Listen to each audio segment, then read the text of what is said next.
Ada Oke, record kok, Bang. the sip demikian tadi sharing terkait dengan culture booster. Selanjutnya kita sharing kedua yaitu sharing apa dulu ya? Sadari dulu ya, sadari. Oke, siapa nih kira-kira yang berkenan melakukan sharing? Oke, Bang. Terima kasih, Bang Iqbal. Ya, aku yang bakal sharing sadari ya, Bang ya. Oke, izin untuk share screen, Bang Iqbal. Oke, udah kelihatan ya, Bang Iqbal dan rekan-rekan tim lainnya. Oke, kita mulai aja. Assalamualaikum warahmatullahi wabarakatuh. Jadi untuk sadari refreshment ya. Ini judulnya pengenalan sistem manajemen anti penyuapan, revisi revisi versi ISO 37001 tahun 2025. Kemudian ini ada peraturan perundang-undang terkait anti penyuapan. Di tabel ini ada URI nomor 28 tahun 99, ada URI nomor 31 tahun 99, ada URI tahun 20 tahun 2001, ada UU nomor 19 tahun 19, kemudian ada URI nomor 15 tahun 2002, ada UU nomor 25 tahun 2003, kemudian UU nomor 8 tahun 2010, dan ada peraturan Mahkamah Agung nomor 13 tahun 2016. Kemudian ini ada referensi lain terkait anti penyuapan. Yang pertama ada namanya Bribery Act di tahun 2010. Kemudian ada pedoman Internal Control Integrated Framework 2013 COSO. Kemudian yang ketiga ada Pedoman Umum Good Public Governance Indonesia KNKG tahun 2008. Kemudian ada buku saku Memahami Gratifikasi KPK 2010. Kemudian ada Pedoman Manajemen Risiko berbasis GCG dan KNKG.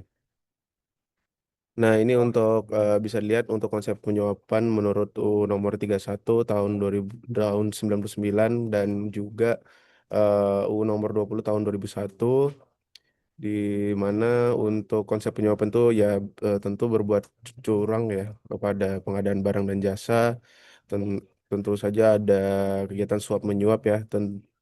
Tindakannya itu seperti pemberian uang atau penerimaan uang, kemudian penggelapan dalam jabatan ya, penyalahgunaan jabatan. Kemudian ada pemerasan juga yang dilakukan oleh pegawai negeri atau penyelenggara negara yang untuk menguntungkan diri sendiri atau orang lain secara melawan hukum.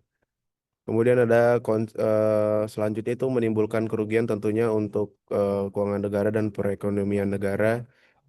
Selanjutnya itu benturan kepentingan peluang, dan yang terakhir itu gratifikasi.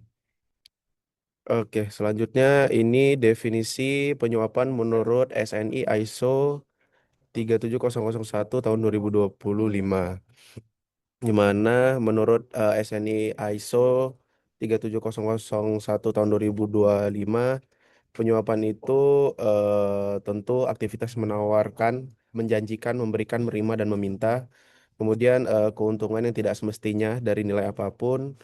Lalu dan itu juga merupakan pelanggaran aturan peraturan perundang-undangan. Kemudian ini untuk manfaat teknis dari anti penyuapan. Yang pertama itu juga ethical business. Kemudian ada untuk melaksanakan pengendalian. Yang ketiga ada mendeteksi tindakan suap, mengurangi terjadinya suap dalam organisasi. Kemudian ada comply with law. Dan yang terakhir itu untuk meningkatkan kepercayaan dan integritas. Nah, bisa dilihat di sini adalah sistem manajemen anti penyuapan SMAP menurut SNI ISO 37001 tahun 2025. Di sini ada 7 elemen di sini dari yang saling terkoneksi ya, yang saling berputar. Yang pertama peningkatan konteks kepemimpinan, perencanaan, dukungan operasi, dan yang terakhir evaluasi.